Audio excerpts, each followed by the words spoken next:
So you're trying to get your fasting blood sugar to come down and maybe it's just not cooperating. So in this video, I'm going to help you understand why you might be doing a lot of things right and still not seeing results and steps you can take to correct that. Let's jump in. TC Hale is not a doctor and does not claim to be a doctor or licensed in any type of medical field. Don't be an idiot and use anything heard on the show as medical advice. This information should be used for educational purposes only, and you should contact your doctor for any medical advice. Now get off me. So when the goal is to lower that fasting blood sugar number, most people watching this video are going to understand that they need to lower their carbohydrate intake. And if that's new information for you, that's okay. That's probably not your fault. I'm really surprised at how often someone will come to me and say, yeah, I was just diagnosed as a type 2 diabetic. And I'll be like, okay, so what'd your doctor say about the diet? Well, he didn't really mention it. So I'm having a problem where there's too much glucose in my bloodstream, and we know that carbohydrates convert to glucose in the bloodstream, so I don't need to lower my carbohydrate intake? Okay. So I'm going to put a link in the description below for some studies that have shown how much improvement that people see that are type 2 diabetic when they start to lower their carbohydrate intake. So this can be a really big deal. If you're converting all your carbs into glucose and you can't figure out why your fasting glucose comes down, well, that's going to be a big piece of the puzzle. Now, if you're struggling with this, if you're having a hard time lowering your carbohydrates, maybe you just feel really lousy when you do that, maybe the cravings are too intense and you just can't deal with it, it's really not about a willpower issue. There's physiological things that are creating those problems. So the most common problems are somebody's having digestive symptoms, indicating that the person doesn't have the ability to break down their food correctly. And if someone has digestive symptoms, they can break down carbohydrates a lot easier. Carbohydrates are a lot easier to break down and turn into like a fuel source than proteins or fats. So we really need digestion working correctly in order to break down these proteins and fats if that's what we're going to gravitate towards eating. If we're going to reduce our carbohydrates, we need to be able to process the foods that we're going to eat. Another problem is maybe someone has really low mineral levels, because when mineral levels go too low, it can kind of cause a person to crave more sugars to buffer those low mineral levels. So if either of these issues sound like they could be a problem for you, I'm not going to dig totally into this in this video. We got other stuff to talk about, but I'll put a link in the description below for our video on 20 signs that you're not digesting your food correctly, and you can go through that and see, oh wow, I do have signs that maybe I'm having some digestive malfunctions that need to be corrected. And we'll also put a link on our video on problems from low blood pressure. So if your blood pressure is low, indicating that these mineral levels might be low, then there's steps that you might want to take to correct those issues. And you can learn more about those steps in my book, Kick Your Fat in the Nuts, especially chapters 3 and 4 kind of talk about those digestive issues and figuring out if there's problems for you. And the book is available on Amazon, but I'm going to put a link in the description below this video where you can get the whole thing totally for free. So let's look at this issue where fasting blood sugar won't come down, because a person can really be lowering their carbs, and a person might even be doing a situation where maybe they're doing keto or even a zero carb diet, like a carnivore diet, and they're still seeing blood sugar go up all over the place. So understand that this is really not about what I ate yesterday and here's my blood sugar today. That was a reflection of the things that I shoved in my gullet yesterday.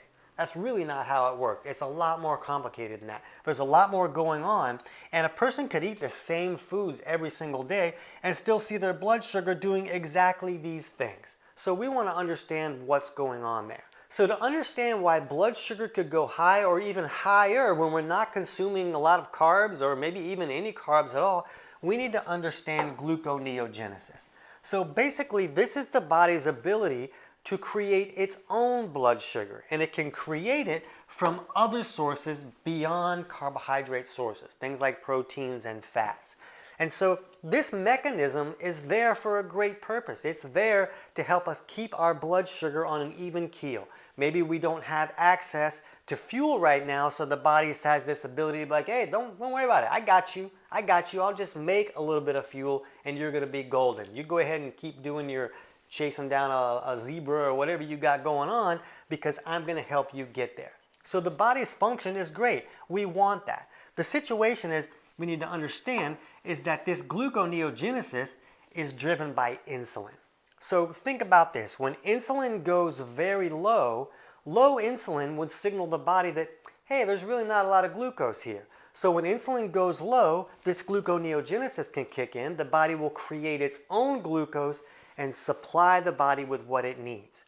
So when insulin comes up, it should turn off that gluconeogenesis. The problem is it's not just the insulin going high that turns it off, it's these insulin receptors giving the signal of, hey, insulin is high, so that must mean we have plenty of glucose, so we don't need to make more glucose through gluconeogenesis. That would be silly. I got all this glucose, why would I want to make more? So here's where it comes a big problem. The problem is when someone is leaning insulin resistant, those receptor cells are not listening to the insulin. Nah, I don't want to hear you. You've been yelling at me all day long for 15 years. So when someone's eating a lot of carbohydrates all day long, all the time, for a very extended period of time, that's keeping insulin very high all day long. So insulin might be way up here most of the day, and when insulin is that high for that long, the cells become less receptive to that insulin. So then the body's like, oh, well, I'll just make more insulin to get the job done, and insulin levels go really high, and now these receptors are not listening to it. So that gives the appearance that there isn't high insulin since the receptors are not giving the signal that the insulin is high. Does that make sense? So that would be just like the insulin levels being low.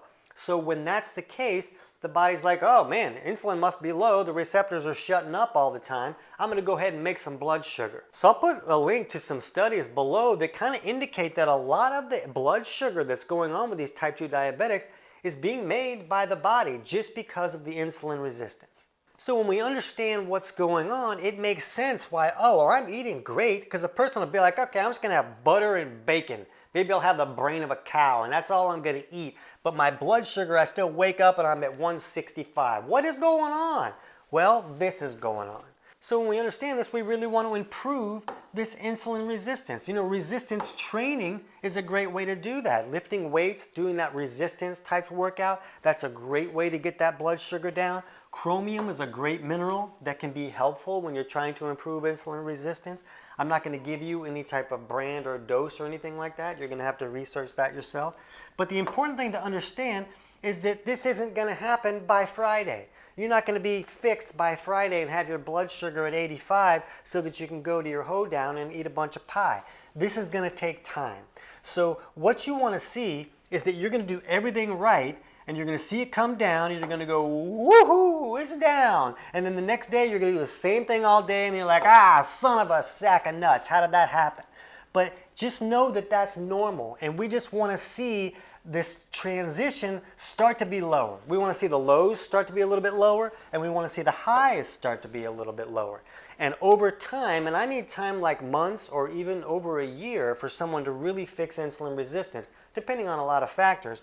But just know that you want to stick with it and allow it to happen. Don't let it freak you out when blood sugar spikes, because then you're going to change everything you're doing, and you may have been doing great with the butter and the bacon and the brains or whatever you were doing to reduce those carbohydrates. What we also need to understand is that stress hormones also have the ability to signal the body to, hey, make some glucose.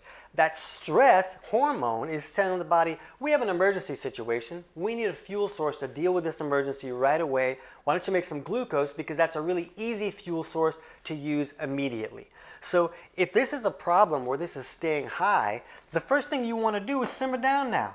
If your life is stressed, you got to find some ways to reduce that stress. Maybe you're just taking time for yourself just to simmer down a little bit, or maybe you're removing stressful activities in your life just to help bring that down. It's really that important. The next thing is that it may just be stress in the body. You may be doing fine in your life, but if your body is dealing with these digestive malfunctions, where it can't really get the nutrients out of the food that you're eating, and the body really needs those nutrients to pay the bills, so to speak. There's a lot of functions that need minerals and vitamins and amino acids. And if you can't pull those out of the food that you're eating, that's going to be really stressful for the body. Low mineral levels like we talked about. Maybe a person has some type of infection, or maybe some type of bacterial overgrowth in the stomach or the small intestine, like a SIBO situation. All of those things can be a stress to the body, where you might not feel stressed, but the body is stressed. And the body will still raise those stress hormones that's going to create more glucose that'll create this spike even when you're not eating it. Maybe somebody's fasting when they shouldn't be. So fasting is a great idea to fix this insulin resistance because fasting extends that window where insulin can really come down, and the longer that window is where insulin can come down, the better the cells start to become receptive to that insulin because the insulin is not screaming at them all day long. So fasting should help this situation. But if somebody's fasting while they're dealing with issues like digestive symptoms or maybe low mineral levels, then that fasting is just magnifying the stress that the person is already dealing with. So they may be doing what all the cool kids are doing. All the cool kids are fasting and they're seeing great results, so I want to be cool like those kids. So they're doing the right thing, but with a body that is not set up to succeed with that fasting. So instead, they're just lifting this stress hormones, and then they get these high numbers that make them find out new cuss words that they didn't know they had. So you see that it's really a big picture situation. And you'll also see that, hey, he didn't tell me what to do. Well, that's because I don't know what you need to do, because you can see there's a lot of different causes that can create this. It's really about looking at your body chemistry to figure out what may be going wrong so that you can work with your body instead of just trying to do what all the cool kids are doing. It's just not going to work. So if you're taking steps to fix this insulin resistance, it's great. Just be patient. It's going to take more time. Don't let this freak you out. If you think your body might be dealing with some stresses, my book shows you how to do simple self-tests at home to kind of look at your body chemistry and get an idea if things might be going wrong. If you're fasting and maybe you shouldn't be fasting, then go ahead and jump over right now and watch our video on who should not use intermittent fasting, and that may give you some insights on some things that need to be corrected before you can get the benefits from that fasting. I can't wait to hear about your results.